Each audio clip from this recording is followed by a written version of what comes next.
All right, here's the third and final part of the lecture on the New Deal, FDR's New Deal. I'm going to finish up real quick uh, about just to continue on the farm subsidies. They still do that. My wife and I are in the farm business, or we own a dairy, and every year we get a paper from the and I don't know what administration, some farm administration, uh, asking us not to grow rice or cotton or whatever. You know, one year it's rice, one year it's cotton. And we don't grow those crops ever. We've grown hay, we grow corn, and we grow oats, cow crops that are there are cows on our dairy, but we never ever grow cotton and we never ever grow rice. And for signing a little piece of paper promising that we won't grow those crops, uh, we get like $6,000 to $9,000. We call it the giverment, not the government, but the giverment.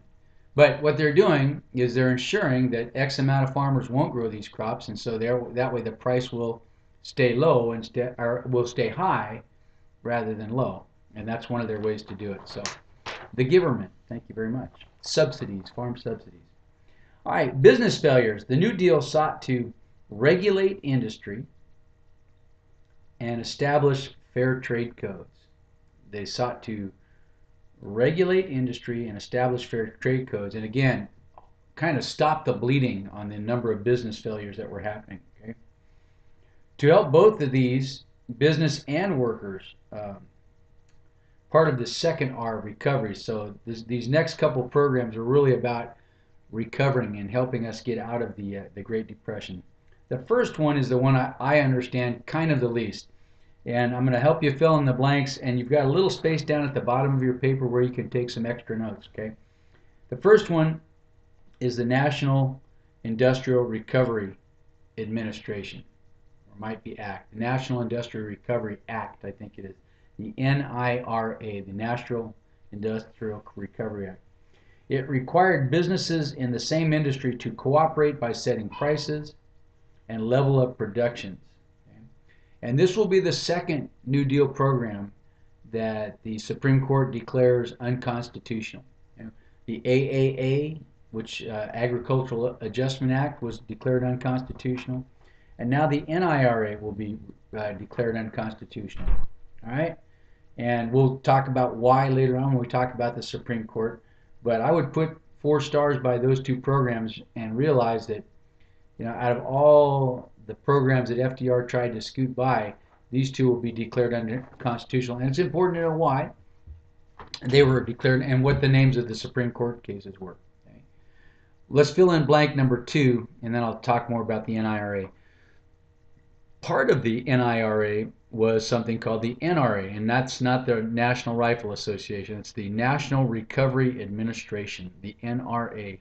The National Recovery Administration was established to promote the NIRA and encourage businesses to help sign up for the NIRA. All right, so here's what I know, and it's a little bit confusing. I'm a little confused, so I can understand why you were. But down below, 3 parts to the NIRA. Number 1, there was a clause, and it's got Section 7A, if you want to write that down. Section 7A, which allowed workers to bargain collectively. It was a pro-union piece to this Administration Act. FDR, you can write it down right now, he is a friend to labor unions, and he's going to try to do something for labor unions here in the NIRA, but it's going to get declared unconstitutional. But he will come back in his second New Deal and really write some groundbreaking stuff for labor unions. Okay, so the first thing it did is it established a clause that allowed workers to bargain collectively. So that's antitrust stuff. That's pro-union type of stuff. Second thing it did was to establish the National Recovery Administration. And that was all about, and they had done this during World War I, and it was very successful. So there's no, you know, it's pretty clear why they'd try it again. In fact, the gentleman that was in charge of the NRA, Hugh Johnson, worked in that administration during World War I. His boss was Bernard Baruch, who ran the whole thing. So basically, it's getting businesses to set down, and first of all, You're going to establish a minimum wage. You're not going to pay your workers any less than this. Okay? And you're going to, rather than compete with each other and try to undercut each other in business and drive, try to drive the competition down, we're going to agree. In a sense, we're going to pool, just like we declared. We're going to pool together and sell things for the same prices, and that is to stop, I think, to stop inflation or something like that. And all of this is going to be government driven. Okay, now, in some senses, it's law. In other senses, it's voluntary. They're not going to make you do it. You're going to have to want to volunteer for it.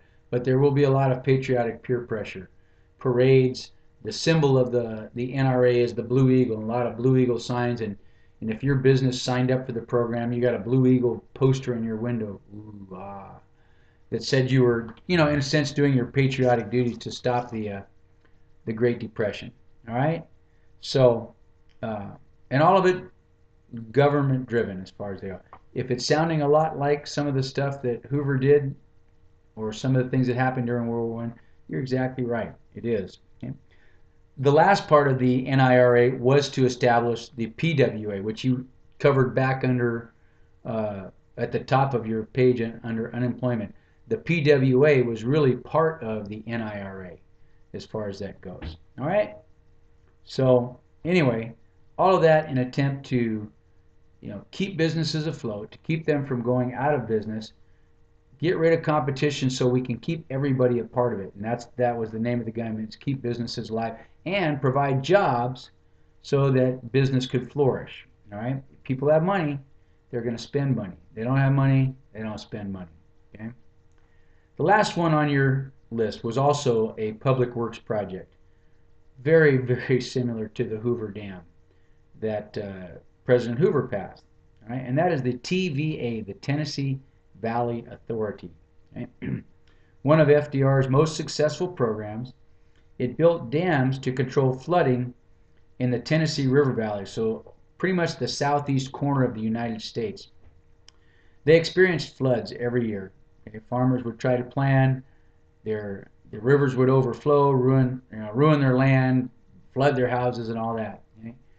And so what FDR decided to do was to build a dam. And I'm a big fan of dams. I'm a dam fan, if you will.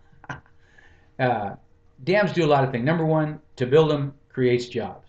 All right, so you put people to work just building the dams in the first place. Once you're done building the dam, you can then create electricity. And this particular region of the United States didn't have much of that in the 1930s, late 20s and 30s. It was a rural area, and not a lot of people had electricity. So we're going to create electricity, we're going to create jobs. It takes people to work the electric companies, so there's more jobs in there. Prevents flooding every year, so you can control the water. In a dam, you save the water during the rainy season and use it during the dry season, so you can have a bunch of water when you need it and not when you don't need it. And then it creates recreation, fishing, and water skiing and outdoors type of activities. So there's just a ton of good things that happen when you build a dam. Now, the opponents of the dam will say, yeah, and you flood a ton of acres that could have been productive land, you just put it underwater. Sorry. But to me, that bad does not outweigh all the good things that happen with dams when they create them. So anyway, so the Tennessee Valley Authority, the TVA, was created by FDR, and it's pretty like the CCC that we mentioned. It's going to be a great thing. So again, it built dams to control flooding in the Tennessee River Valley, which provided electricity, it provided jobs, it provided recreation, it prevents flooding. So a lot of positive, good things that come out. And then the money that they made, some of the tax money that they made out of that, they're going to use to fund education programs, reading programs in that area too. So a lot of good. The only people that complained were the privately owned power companies, because this was a government-owned project, and anything that's government regulated, you can sell your power for cheaper.